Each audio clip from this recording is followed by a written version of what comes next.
అందరికీ నమస్తే. కేంద్ర హోంశాఖ సహాయ మంత్రి బండి సంజయ్ వాళ్ళ కొడుకు పోక్సో కేసు ఈ వ్యవహారంలో రేవంత్ రెడ్డి స్పందించిండు. ఎంత స్పందించిందంటే చాలా సీరియస్ అయినట. ఎందుకంటే ఇన్సిడెంట్ ఇవాళ మధ్యాహ్నం జరిగింది కాబట్టి ఆయన చాలా సీరియస్ అయినట. ప్లస్ ఈ కేసు నుంచి తప్పించనీకే ఏమేమి మార్గాలు ఉన్నావో స్వయంగా ప్రభుత్వమే అన్ని ప్రయత్నాలు చేస్తుంది. ఇక్కడ ఒక విచారణ కమిషన్ వేసారు. ఆ విచారణ కమిషన్ చేస్తుందని పోక్సో కేసులో ఏం చేయాలి పోలీసులు అది తప్ప మిగతా పనులు మొత్తం చేస్తున్నారు వీళ్ళు. అంటే పోక్సో కేసులో ఉన్న ఒక సీరియస్నెస్ను పోగొట్టే ప్రయత్నం చేస్తున్నారు. సెక్షన్లు మార్చిరట, ఏమేమో చేసిర్రు, అదంతా మనకు వీళ్ళు మాట్లాడుతుంటే చూస్తున్నాం మనం. ఏమైందంటే యాక్చువల్గా దీన్ని నీరు గార్చాలి, దీన్ని మొత్తం వదిలేసేయాలి, బండి సంజయ్ కొడుకును తప్పించాలి, బండి సంజయ్ని రక్షించాలి. ఇది ప్రభుత్వం మోటోలాగా కనిపిస్తుంది వాళ్ళు చేస్తున్న పనులను బట్టి మనకు అర్థమవుతుంది. కానీ ప్రజా సంఘాల నుంచి సమాజం నుంచి చూస్తున్న ఒత్తిడితోన ఇంత ఒక డ్రామా అది చేస్తున్నామని. ప్రధాని సభ ఉంటే నేరాలు ఘోరాలు చేయొచ్చా, తప్పించుకోవచ్చా? డీజీపీ ఇచ్చినట్ట, అది కూడా ఎంతో కరెక్ట్ తెలియదు. సీఎంఓ ఇచ్చిన ప్రెస్ నోట్లో ఉంది. ముందు సబ్స్క్రైబ్ చేయండి, షేర్ చేయండి. ఇంకా బీజేపీకి సంబంధించిన కొంతమంది ఇన్ఫ్లుయెన్సర్ అనాలనో బీజేపీ సోషల్ మీడియా వాళ్ళనో తెలియదు. వాళ్ళు రంగంలో దిగి మైనరా మేజరా ఆధారాలు లేకుండానే పోలీసు వాళ్ళు కేసు బుక్ చేసినరా, ఆధారాలు చూపకుండానే పోక్సో కేసు పెట్టిరా పోలీసులు. 6-7 గంటలు కూర్చోబెట్టి ఆ తల్లిదండ్రులను అన్నీ వాళ్ళు చెక్ చేసి బర్త్ సర్టిఫికేటు, ఆధార్ కార్డు, వాళ్ళ స్కూల్ సర్టిఫికేటు అన్నీ చూసిన తర్వాత ఆ కేసు బుక్ చేశారు. మైనర్ అని ఆమె ఇంకొక 3 నెలలు అయితే మైనారిటీ అయిపోతుందంట. కానీ సమాజంలో సమాజాన్ని తప్పుదో పట్టించే ప్రయత్నం వైస్ టీవీ రామ్లమ్మ అనుమానాలు క్రియేట్ చేసే విధంగా వ్యవహరించింది. దీనిలో ఆమె కూడా మహిళనే కాబట్టి కొంచెం చూసుకొని చేసే బెటర్ వీడియోలు ఏదైనా కూడా. ఆధారం లేకపోతే మాట్లాడకూడదు, క్వశ్చన్ వద్దు. మైనరా మేజర్ కేసు బుక్ అయింది, పోక్సో కేసు అంటేనే మైనర్ అని అర్థం. మనం చేసే వీడియోలు సమాజానికి పనికొచ్చే వీడియోలు ఉండాలి కానీ రాజకీయ నాయకులకు వాళ్ళని గట్టెక్కిచ్చే ప్రయత్నాలుగా ఉండకూడదు. బట్ మరి ఎందుకు జరిగిందో నాకు తెలియదు, ఏం జరిగిందో. బట్ ఇక్కడ చూడండి ఒకసారి. తెలంగాణ సీఎంఓ ఇవాళ మధ్యాహ్నం స్పందించి ఏం చెప్తున్నారు వీళ్ళు.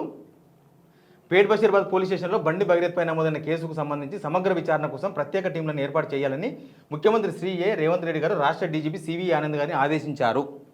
ఇది ఎన్ని రోజులైంది శనివారం నాడు అయ్యింది కథ అంతా. శుక్రవారం నాడు అయ్యింది, శనివారం కూడా కాదు, శుక్రవారం నైట్ ఎఫ్ఐఆర్ అయింది పోక్సో. అంతకన్నా ముందు రోజు కరీంనగర్లో బండి సంజయ్ వాళ్ళు హనీ ట్రాప్ అని పెట్టించారు.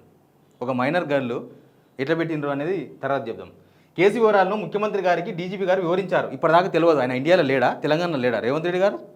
ఏం చేస్తున్నాడు రోజు ఉండదా పోలీసు వల్ల ఏమవుతుంది రాష్ట్రంలో చెప్పరా ముఖ్యమంత్రికి. ఈ నెల 8వ తేదీన ఫిర్యాదు అందినప్పటికీ ఇప్పటి వరకు ఎందుకు చర్యలు తీసుకోలేదని ఈ సందర్భంగా ముఖ్యమంత్రి గారు ప్రశ్నించారు.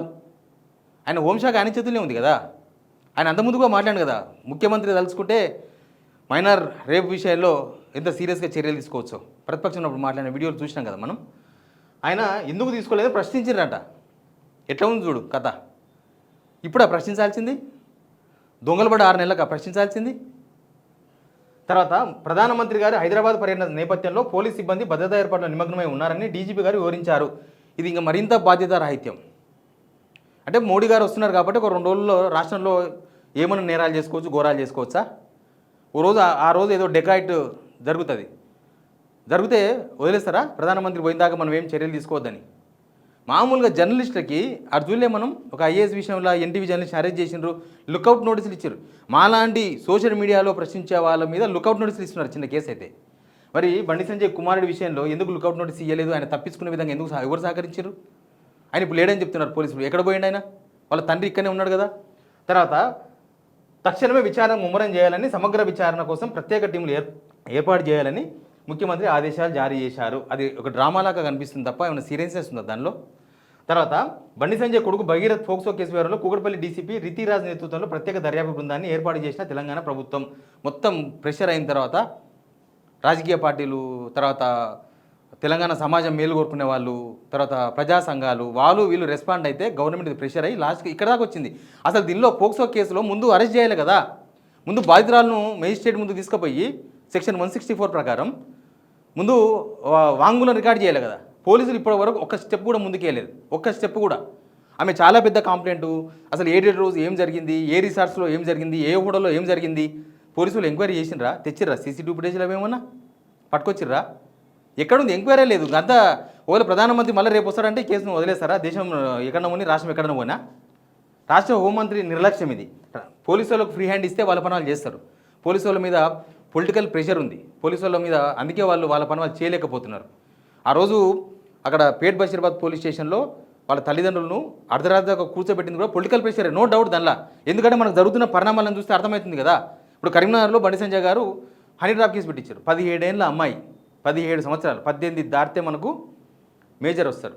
ఆమె మేజర్ రాలే, ఇంకొక 3 months 4 months టైం ఉంది, మనకున్న సమాచారం అది. హనీ ట్రాప్ కేసు బుక్ అయింది. దానిలోనేమో కఠినమైన సెక్షన్లు వీళ్ళ మీద. ఈ పోక్సోలోనేమో బండి సంజయ్ గారు కుమారు మీదనేమో అల్తి కేసులు పెట్టిరట, ఒరిజినల్ సెక్షన్స్ పెట్టలేదంట పోలీసులు. ఇదంతా ప్రెషర్. ఇక దానికి ఇక రేవంత్ రెడ్డి గారు సీరియస్నెస్ అర్థమైంది కదా. రేవంత్ రెడ్డి సీరియస్ ఒక 4 రోజుల తర్వాత సీరియస్ అయినట్టు ఎవడని చెప్తే నవ్వేతట్టని ఉండాలి, కనీసం నోరుతోనో దేనితోనో నవ్వాలేం, అట్లా ఉన్నది కథ. అదే కుటుంబంలో జరిగినటువంటి ఒక ఇన్సిడెంట్ పార్టీకు అది సహించలేదు. It's a legal matter, law will take its own course of action. Bandi Sanjay గారు మన నేత, మా మినిస్టరు, ఆయనకు ఈ యొక్క దీంతో ఎపిసోడ్ సంబంధం లేదు. ఒకవేళ వాళ్ళ కుటుంబ సభ్యులు ఏమైనా ఇన్వాల్వ్ అయి ఉంటే చూసిర్రా, బీజేపీ రాష్ట్ర అధ్యక్షుడు ఎంత అల్కగా తీసి అవతల పడేసిండ్రు. ఆయన కూడా చాలా బాధ్యరహితంగా మాట్లాడుతున్నాడు. ఒక క్రిమినల్, మంచి క్రిమినల్ రామచంద్రరావు అన్న, ఆయనకు అన్నీ తెలుసు. ఇట్లాంటి కేసుల్లో ఎట్లా ఉంటుంది ఏం కథ అనేది రామచంద్రరావు గారికి తెలిసినంతగా ఎవరికి తెలియదు. ఆయన అంతా మంచి క్రిమినల్ లాయర్, మంచి పేరు ఉంది ఆయన క్రిమినల్ లాయర్గా. కానీ ఆయన బీజేపీ రాష్ట్ర అధ్యక్షుడు కదా, సంబంధం లేదు అంటున్నాడు. బీజేపీకి సంబంధం లేదు. ఇప్పుడు కరీంనగర్లో కేసు ఎట్లా బుక్ అయింది? ఆయన కేంద్ర మంత్రి కాబట్టి, ఆయన బీజేపీ ఎంపీ కాబట్టే కదా కేసు బుక్ అయింది. ఇప్పటిదాకా ఎందుకు పోలీసులు తటబడాయిస్తున్నారు ఈ విషయంలో? బండి సంజయ్ కొడుకును అరెస్ట్ చేయనీకే బీజేపీ ఎంపీ, యూనియన్ మినిస్టర్ కాబట్టే కదా. బీజేపీకి సంబంధం లేదు, కానీ బీజేపీ ద్వారా ఆయన పదవుల ద్వారానే కదా ఇదంతా నడుస్తున్న వ్యవహారం అంతా కూడా. ఇప్పుడు ఆయన ప్లేస్లో, బండి సంజయ్ ప్లేస్లో బండి సంజయ్ లేడు, వేరే వాళ్ళు ఉన్నారు. వేరే వాళ్ళ కొడుకు అనుకో, వేరే వాళ్ళ కొడుకు అయితే పోలీసులు ఇప్పటిదాకా అరెస్ట్ చేసేవాళ్ళు కదా కదా. కనీసము రామచంద్రరావు గారు బండి సంజయ్ మీద కాకపోయినా ఇష్యూకి సపోర్ట్ చేస్తున్నారా లేదా? ఒక రాజకీయ పార్టీ, ఒక ప్రతిపక్ష పార్టీ తెలంగాణలో ఒక మైనర్ను, ఒక యువకుడు, బండి సంజయ్ కొడుకని తీసేద్దాం మనం, ఒక యువకుడు పెళ్లి చేసుకుంటానని అమ్మాయిని వాడుకొని తర్వాత పెళ్లి చేసుకుంటాను. ఆ పెళ్లి కానీ ఆ మైనర్ గర్ల్, ఆమె మైనర్ గర్ల్ కన్సెంట్తో జరిగినా అది నేరమే. పత్రికా ప్రకటన. తెలంగాణ బాలల హక్కుల పరిరక్షణ కమిషన్ చైర్పర్సన్ కొత్తకోట సీతా దయాకర్ రెడ్డి గారు ఏకంగా ఒక బెంచ్ ఏర్పాటు చేసి సుమోటోగా స్వీకరించి, అంటే ఇదంతా రేవంత్ రెడ్డి గారి మాయ. రేవంత్ రెడ్డి గారు ఆపిరు కాబట్టి 4 రోజులు ఆగింది. రేవంత్ రెడ్డి గారు ఆపకపోతే వీళ్ళందరూ ఎప్పుడో చర్యలు తీసుకునేవాళ్ళు. దీన్ని బట్టి ఏమర్థమవుతుంది?